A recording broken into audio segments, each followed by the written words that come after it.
Hello and thanks for joining us from our studios in Israel. I'm Aaron Porras, here with ILTV's morning briefing. Neil HEFETZ, the former Netanyahu media advisor turned state's witness last week, is now supposedly providing police investigators with incriminating evidence against no less than 4 LIKUD members, 2 of which are sitting ministers. According to Ynet News this morning, HEFETZ has handed over evidence of backdoor deals, including conflicts of interest and official misconduct with regards to deals in healthcare, real estate, and more. The report did not elaborate further, nor did it name the 4 supposed senior LIKUD officials. Though HEFETZ is now the 3rd suspect to turn state's witness, Netanyahu has continued to deny any wrongdoing, and has even gone so far as to mock the allegations against him during this week's trip to the United States. Speaking at a Q&A session at the Economic Club of Washington, Netanyahu was asked what the pleasure of being prime minister is. Netanyahu joked, quote, "Oh, investigations," end quote. In truth, however, Netanyahu has continuously blasted the 4 corruption probes in which he's been named as a witch hunt, saying often that, quote, "they will find nothing because there is nothing," end quote. Netanyahu was last questioned on Friday before his trip to the United States in connection to Probe 4000, which looks into a quid pro quo agreement between Netanyahu and Walla News Network head Shaul Elovich. He's since then been ordered by the court not to discuss the ongoing investigations. The Knesset has just passed a controversial new law that will allow the Israeli police to withhold the bodies of Palestinian terrorists and use them as bargaining chips. District police commanders will now be able to determine whether or not to release a terrorist's body for burial. If there is fear that the funeral could be used to promote further incitement, praise terror, or be used to carry out another attack, Israeli officials will now be able to hold on to the body until further notice.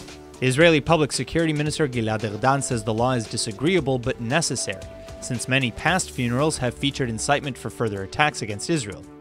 The passing of this law comes in response to the outrage from the families of 4 Israelis who are currently being held by Hamas in the Gaza Strip.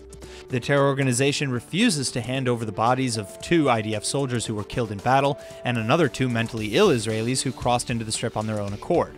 Israeli security forces have been trying to negotiate their return, regularly taking custody of terrorists' bodies as bargaining chips, but ultimately returning them.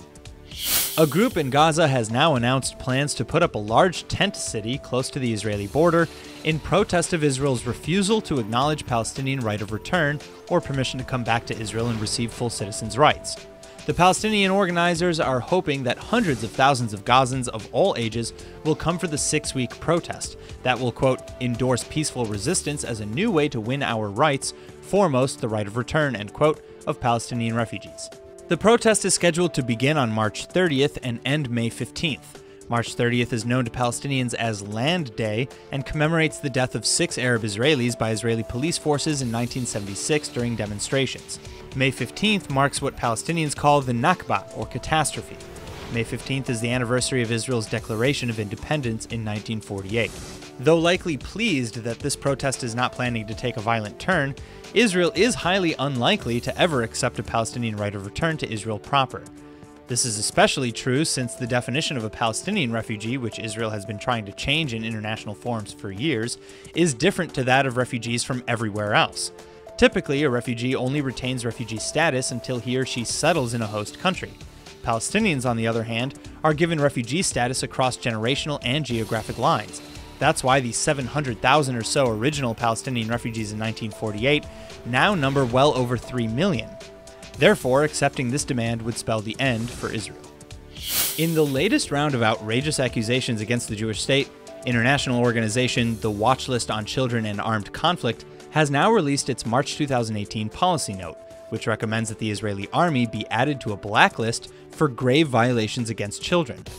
The policy note has been turned into UN Secretary General Antonio Guterres and puts the IDF in the same boat as Myanmar security forces, Afghan security forces, and several other rebel groups around the world, all of whom stand accused of rape, ethnic cleansing campaigns, and other forms of violence, including severe brutality and murder. The supposed evidence given by the watch list is set under a section called Israel and the State of Palestine and details dozens of alleged injuries caused by tear gas, rubber bullets, live ammunition, and more. It only lists a handful of the cases in which these children were shot or injured while trying to commit terror attacks, like stabbings.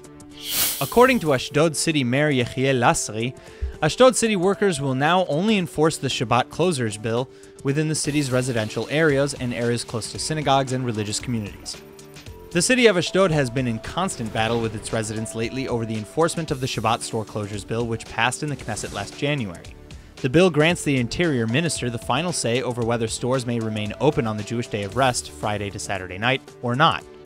Well, following the fining of businesses and shopping centers on the outskirts of town, protests against the municipality dropped into high gear. In many ways, Ashdod has served as a test site for enforcement of the law across the country, since the city has a fairly split population between secular and religious residents. Tel Aviv was exempt from the law to begin with. Meretz MK Tamar Zandberg praised the, quote, great victory for the public, end quote, saying, "We proved that when the public rears up on its hind legs and fights, it also wins. We won this battle, and will also win the battle for public transport on the Sabbath." Supporters of the bill, however, like Orthodox coalition Hotem, says the Ashdod mayor has made a grave mistake, and that harming the Sabbath harms everyone. That's all for now. I'm Aaron Porras, and see you later with our main daily broadcast from Israel at 2 p.m. Eastern Time.